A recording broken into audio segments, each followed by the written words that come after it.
Hi, everyone. I'm Mike Novogratz, and this is Next with Novo. You're from Pittsburgh. Yep. That's wrestling country. Yeah, it is actually. That's the only place where like Lock Haven and Slippery Rock and, California, PA are big time schools. Yeah, no doubt, Edinburgh. Were you a Shady Side guy or? No, actually, I was born in Squirrel Hill, so close to Shady Side. But then I went from Squirrel Hill to the South Hills to Scott, Birdland, and then I moved to Mount Lebanon. Mount Lebanon, home of Sam Bowie. Yeah. We're probably the same age, or pretty close. Close enough, yeah. So you went to Pitt? I dropped out of high school.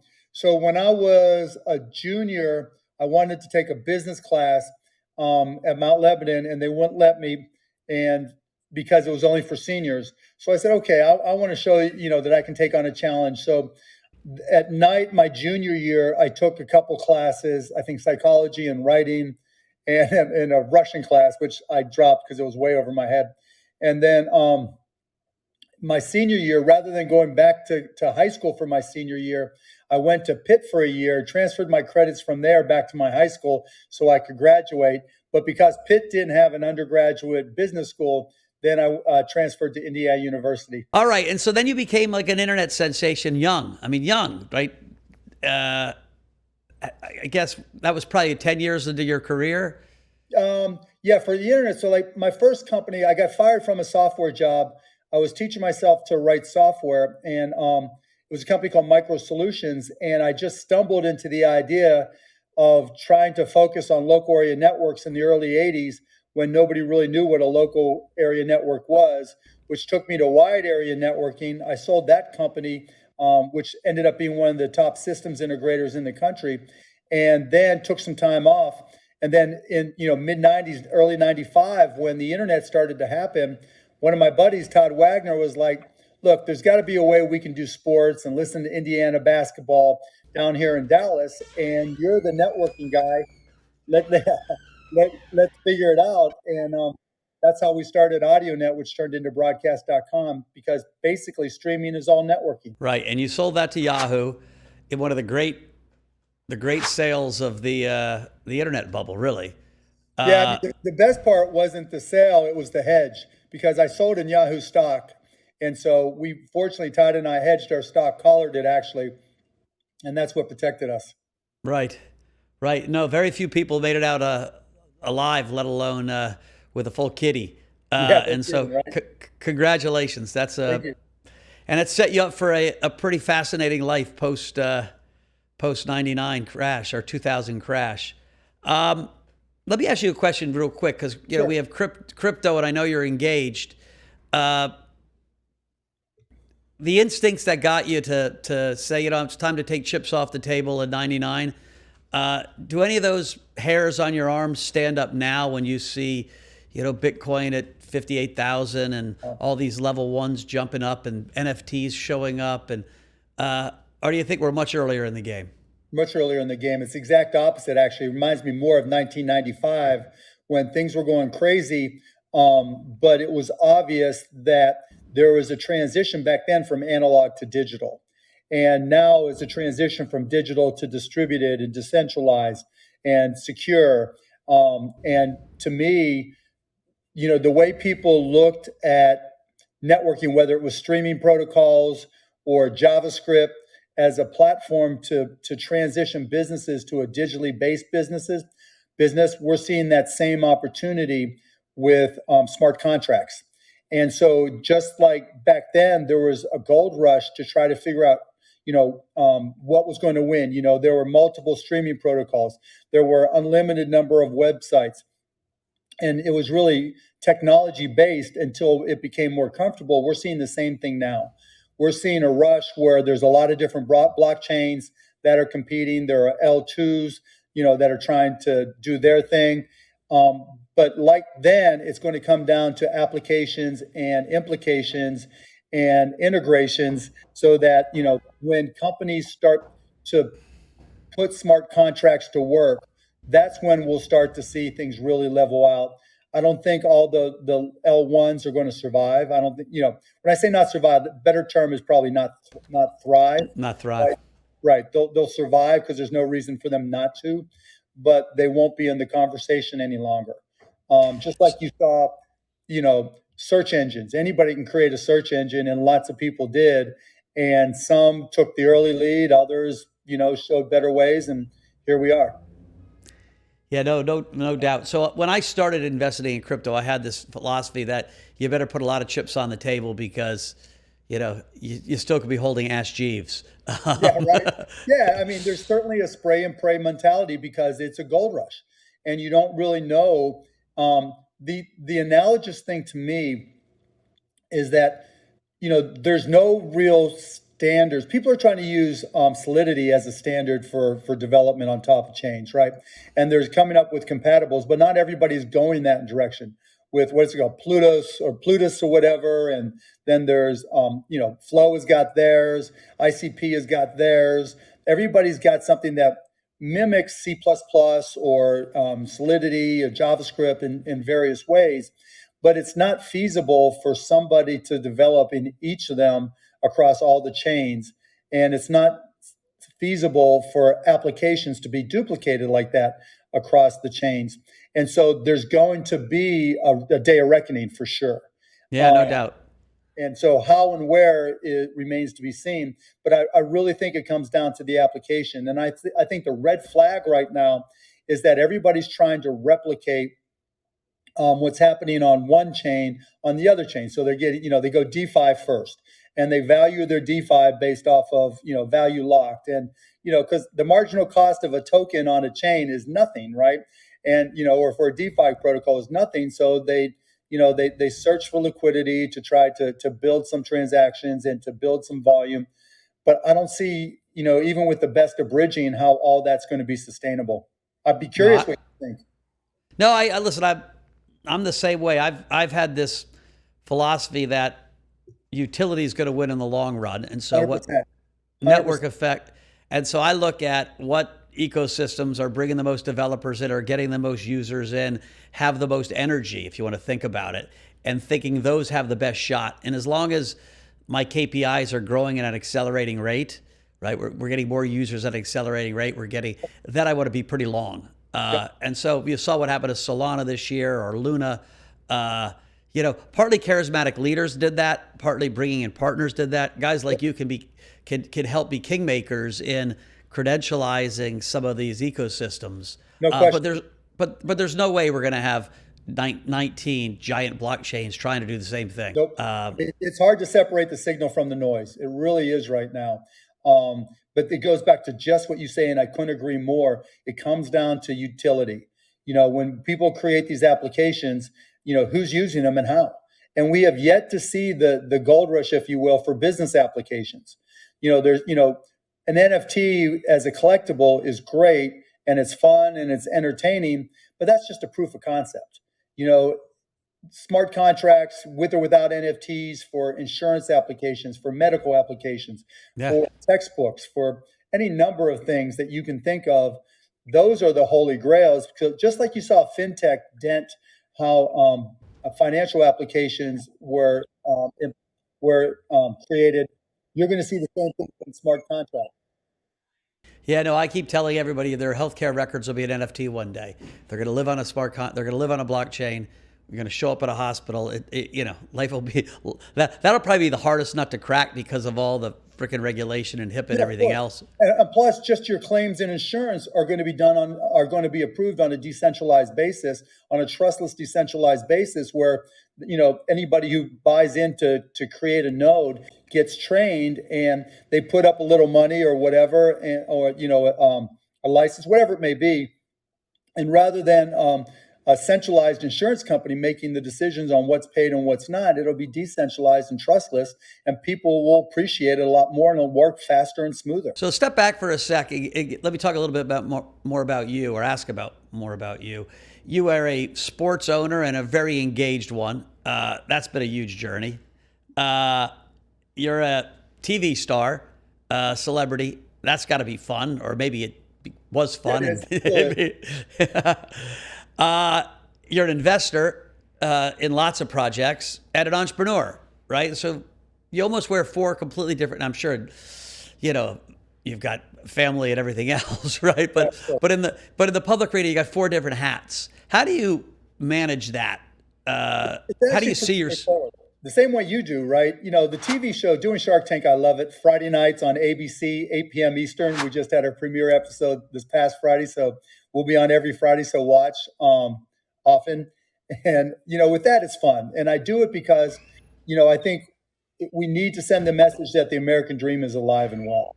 And it really does. I can't tell you how often parents and their kids even will email me or stop me and say, hey, I watched Shark Tank and that got me excited about being an entrepreneur or starting a business while I'm in middle school or high school or, college, whatever it may be. And so that part is really rewarding. Helping the entrepreneurs that come on is incredibly rewarding. And so that's kind of a pet thing that I like to do, just investing in as many entrepreneurs as I think I can support. And I've got a great staff that does a better job than me now.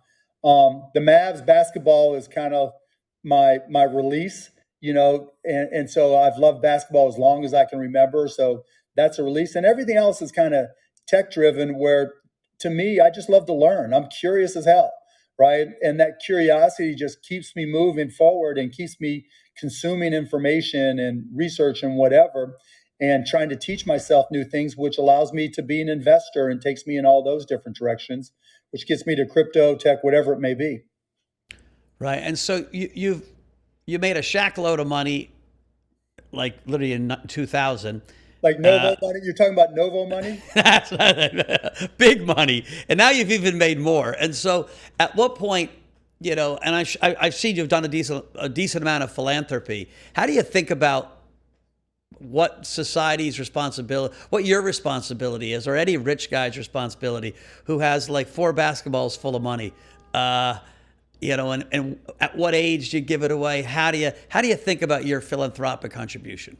Well, it starts with family first. I mean, my kids are young, 12, 15, and 18, relatively speaking. And so you kind of want to hold some back just in case something happens there, right? And you need to move in the action, and God forbid it ever does. And then part 2 to that, I'm not a big believer in just giving a lot of money to big charities just to make myself feel better.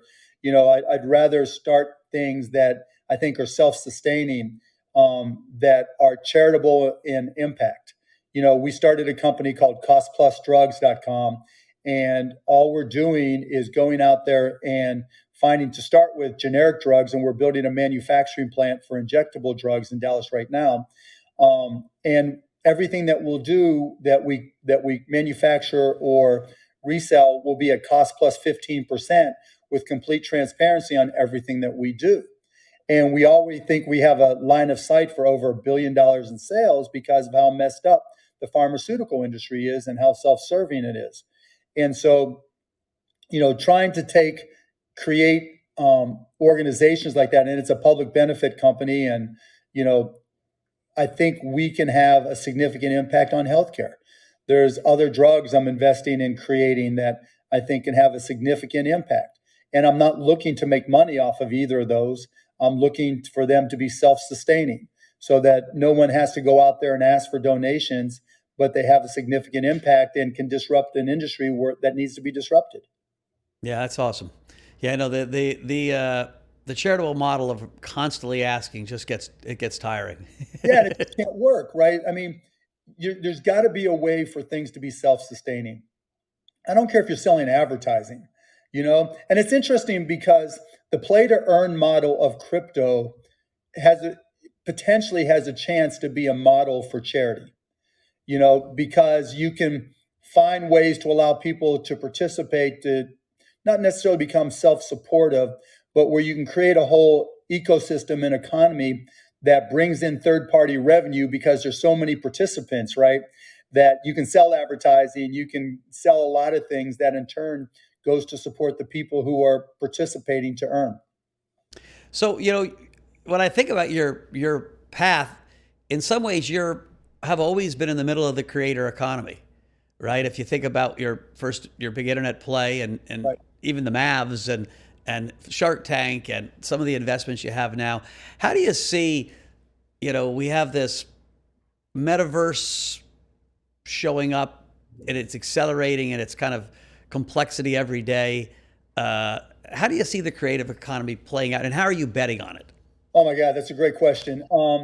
That truly is a spray and pray because metaverses are pretty much zero sum, right? It's very difficult to have a lot of them. And what also happens is they traditionally have been dominated by a few people who become, the maxis of that metaverse. And so it kind of that pushes people out. So, where you look at what's prominent right now, you can talk about Axie Infinity, but the rest are kind of trying to find their way, right? They've had, their ups and downs and maybe are not fully self-sustaining. And then you look at Axie Infinity, and they've grown enough where they've become their own ecosystem and economy, but they're subsidized. And so it's really hard to know what percentage of people are playing to earn because of sponsors and what percent are there to stay because they really enjoy being part of that game, and expanding into a metaverse. Then you got the central land, and you can have conversations about the pluses and minuses of each of these, but they have to reach a point where the economy is self-sustaining and not dependent on the next entrant, because you're not always going to see speculation can't drive the success Right. of the metaverse. The Ponzi always ends at one point, and if it's Yeah, not exactly. sustainable, it collapses. Yeah, I call it musical chairs, right? The music has to stop. And if Right. people aren't playing and contributing because they want to be there and it's all purely speculation and the sponsorship drives up, what supports it? Now, like Axie Infinity, if you subsidize your way to enough players and they want to come back all the time anyways, then it's like any city, real city, physical city, where you can sell advertising, sponsorships, have a content creator economy where they sell NFTs and share it with the community, et cetera, et cetera. But if you don't reach that critical scale, you're shit out of luck. Yeah, no, interesting. Interesting. So, do you make your own crypto bets, or do you have a team of crypto maniacs that work for you? Like, are you just engaged enough that you're like, you know what, buy me more Bitcoin, or sell my Ethereum, or No, how do you in terms of trading, I don't trade a lot. I mean, I do my own homework in terms of what new things am I looking at. But I do have one guy who's kind of my crypto guru who will review the smart contracts for me and make sure I don't get rug pulled again. And by the way, let me just say on the record, people thought I got rug pulled and tightened for millions of dollars. I lost a couple 100,000.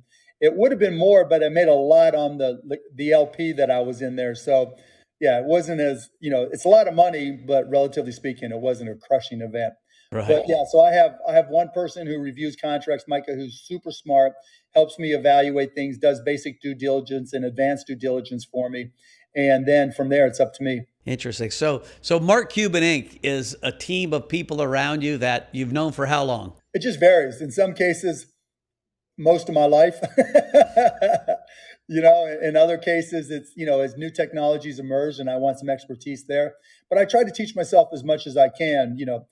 I'll go to the extent of doing 3-layered neural networks so I understand, reading research papers on machine learning so I understand, because we will see an integration of AI and cryptocurrencies as well.